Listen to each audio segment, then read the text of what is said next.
Well, hello everyone out there. My name is Carol, and I'm here to talk to you a little bit about your visions, what you see for yourself, where you want to go. How do you acquire a strong enough vision for yourself that can not only help you, but that can also help others and people who may come into business with you and how you can help inspire them. Our visions are so very important. They make such a huge difference in our lives to have something substantial within you that you can always, in a sense, dream of wanting to get to this particular place, this vision that you have through each particular issue in your life. You go through something and, it could be bad or it could be good. And a lot of us go through a lot of bad things, but how do you get to the next phase? How do you hold on to help make your life better, stronger, give you more wisdom? Bring out that visionary part within you that we all have. It's just a matter of learning, understanding that you have it, and trying to relate it into your life so that it actually will help you achieve things better, will help you to get to those positions where the visions that you have for yourself and others around you actually can be manifested into a reality that you dream of, that you vision within yourself having. Um, I actually had a very unique situation in growing up. Had a lot of hardships. I might mention a few of them as we go, just so you can understand who I am and where I've come from and where I'm going to. Um, but the first thing is that I was fortunate as a child, even as bad as my life was, to have had a father who was a visionary. He was a very powerful visionary, and his visions were part of helping others within the sense of communities and places to live and making life better in that direction. He's built cities all over the world. He's built different things. Oh, it's the ski resort, Steamboat Springs in Colorado, the beautiful pavilion down in Houston area where he actually got Frank Sinatra to come for the first opening act, and they all bet him that he couldn't. He says, "Oh yeah, watch me," and he did. Um, so one of the other things too that he was called upon to do, and I love this. This is fantastic. You won't believe it. But when I was young, he was actually called to NASA to speak with 40 different scientists of all kinds of ranks and levels and whatnot, because they wanted to talk to my dad how and what sort of vision would be needed to be able to create communities on the moon and Mars so that people would be happy and content and wouldn't feel like they're living on some rock out in the middle of the universe, right? So he did that, and I hear them talking more and more about those things, all the time. And Dad passed away in 2014, and I just wonder so many times, what parts of things that when they were speaking with him that may be being implemented within their futuristic look at colonization of the moon and Mars. I was very proud of my dad for that. I thought that was awesome. But living with a visionary and my father guiding me all my life, I too have acquired that ability to envision things that would actually help me get through my life. I had so many things to go through from when I was just a little kid. I started off with for oh, I was 15 and a half or so. I finally got out of Jersey, but I lived my life in fear of my life. It was a very bad situation, but which I won't go into. It'll take me a long time to explain, but it was really bad. And so I always had to concentrate on a better life, of that there's got to be something better. This can't be all that it is. And would always have that vision to carry me through to something else and the next step. And I had so many. I mean, I'm on my fourth marriage. Two of them, they died. The first one, don't ever marry that rebel. That's what I did. Big mistake.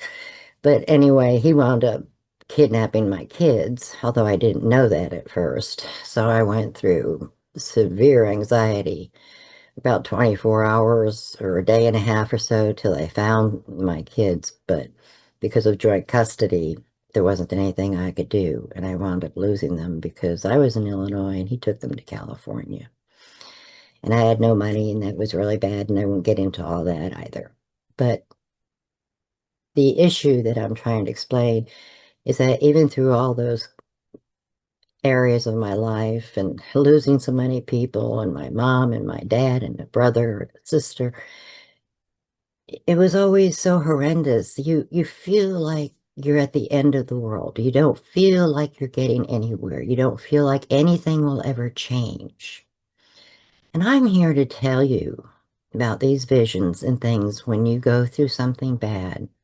I want you to understand something that, for example, right now, I've gone through some other more horrendous things, but when that happens, I've taken such a different approach on these things now because every single thing that I have gone through in my past, and every time the bad would come, I would always try to implement that visionary part of me, to think and see something better or something glorious or something that will come from all this. And lo and behold, eventually, good things did come. I would achieve another level, another height in my career or in my personal area, or just something would change for the better because I would recognize from the bad that we go through, there is always a silver lining.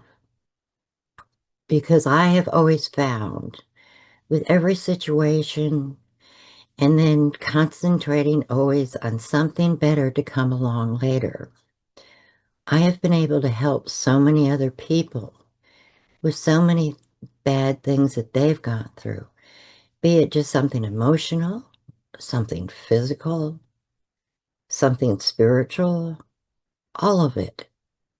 There's always a reason for it. And through my life, I have also come to understand and feel and see and know that we are not just these physical bodies. And a lot of people understand this, believe it or not, anymore. They do. They recognize that, because it's amazing how many people I speak to and they say, "Oh, yes, exactly, Carol. Right, yes, we are just physical, these physical bodies. We are spiritual people, spiritual creatures." And that is so true. We are, first and foremost, spiritual beings. It's who we are. When we connect to someone, it is a spiritual connection. It's something we feel through our heart, which is full of energy, which is part of our spirit.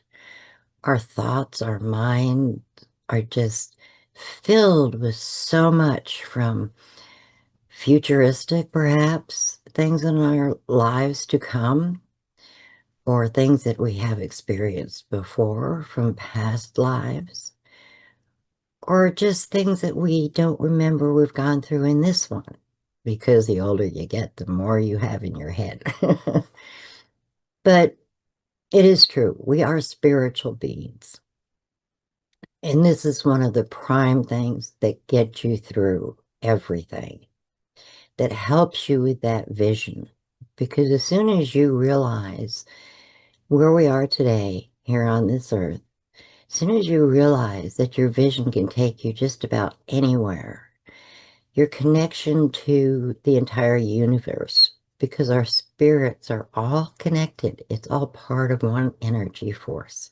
You would be amazed at the things that your mind can come up with. But to be a quote unquote visionary, as people talk about in today's world, there are a lot of us who can see things in the future coming. My dad, bless his heart, always saw beautiful things in towns and creations for people that he, enjoyed creating all over the world. And I've not been quite as fortunate, but it seems to be changing now. I've always seen a lot of destruction, buildings being blown to smithereens, crumbling on the floor, looking out on cities and just seeing them all wasted and broken down. And as you know, there's been a lot of that going on in this world today. And I just sit back and say, yep, there it is, because that's exactly what had been in my head prior to any of this starting.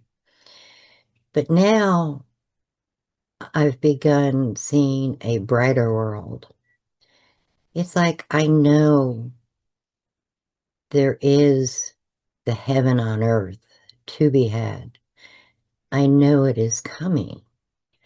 Therefore, anything bad that happens, anything I see that's bad in front of me now, or anything we hear about being bad, I shrug it off because I know it's just particles of things we have to go through to get to the vision we all have of peace and harmony and unconditional love, to return back to the earth as God intended it to be and as He intended us to be able to enjoy this great, big, beautiful blue planet. Sorry. But that's not the whole of it either. To have a good vision, one that you can work with daily, here on earth, something that could help you now with your careers and help you to um, establish yourself with others and to help other people as a team unit, for you to come in and be on a team and work wonders together. All you have to have is that concrete vision within yourself that doesn't come from, oh, some movie you saw or some billboard you saw. It comes from within inside you, from your spirit and your mind and your heart.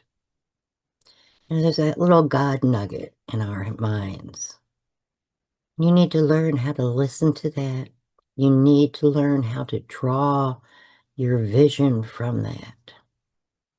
Spend some time, maybe 20 minutes a day. Sit, close your eyes. Go outside, listen to nature. Go someplace that's quiet and just listen to the quietness around you and the peacefulness around you. And let God guide you through those few moments together with Him. See what He tends to create for you, which will also come from things in your heart that are good, from your own capabilities, your own natural desires, your own creations of things that you're good at, the talents that you have. All these things can be combined into one huge ultimate vision of something, someplace that you want to be ultimately at within your life. And if you can do that, as I said, just sit in the quietness for 20 minutes a day. Let God and your spirit help to guide you to the visions that are good for you, that you need, that will make you happier and more content. And you'll find that the more you do this and the more you understand this, you'll find it easier to help others. You'll find it easier to be able to belong with groups and become part of a group and help that group grow. When you hear people complain and moan and so forth and so on about, yeah, but this is always bad and you do this and this always happens, you just say, stop. You've got to get rid of the negativity. You have to let it go. Because if you sit around and you think about just all the horrible things you've gone through and you think there's just more to come, guess what? There will be more to come.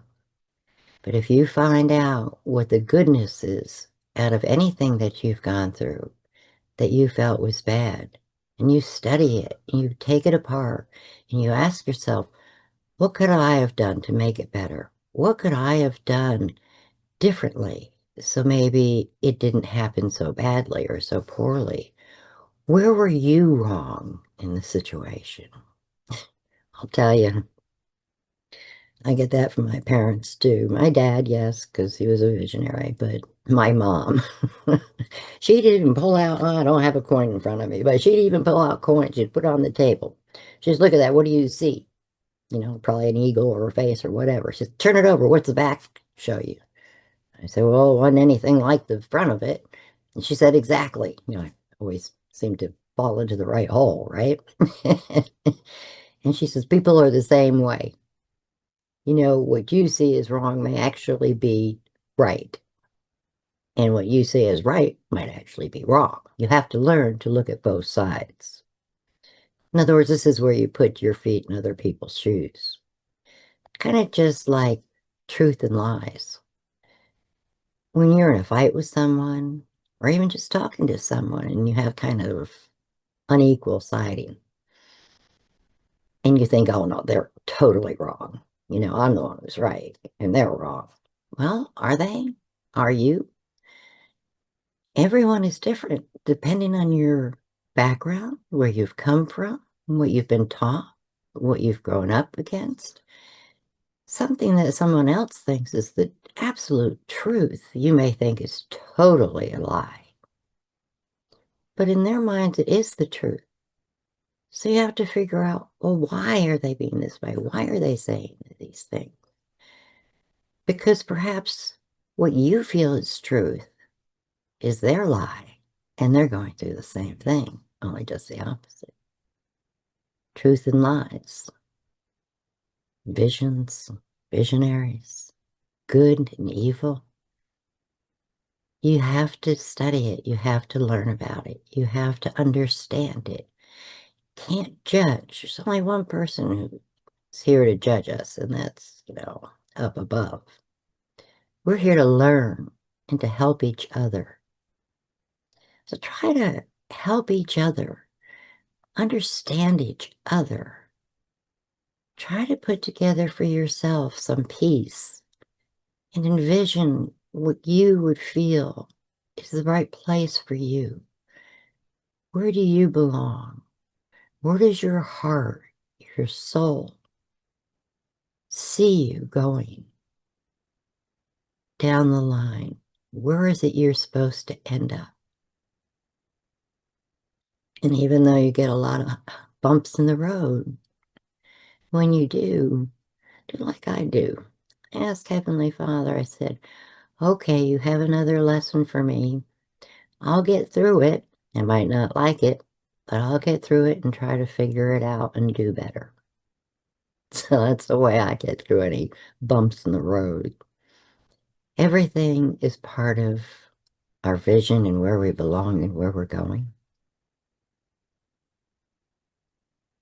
So in that context, you can put a whole new spin on your life, your surroundings, your being, and your relationship to others, and in wanting to help them. So anyway, I hope I've got maybe a piece or two of some good knowledge across to you, and I hope it's helped. My screen's kind of funny. I keep losing my shoulders, huh? Anyway, um, that all just came to me because we were in a meeting earlier this week and there was a lady on there talking about vision, things you see for yourself and helping other people.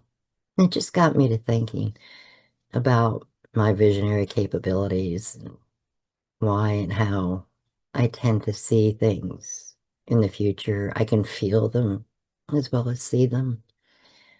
And I think it's because it's how I've learned to do with those bumps in the road. So anyway, I'll quit rambling because I could go on for a long time and I don't really want to do that. So anyway, God bless you. I hope you have a wonderful day, wonderful week, wherever you are in this month. And reach out. I'd love to talk. Anyway, again, God bless. Thank you for listening. Hopefully I'll hear from you. Bye for now.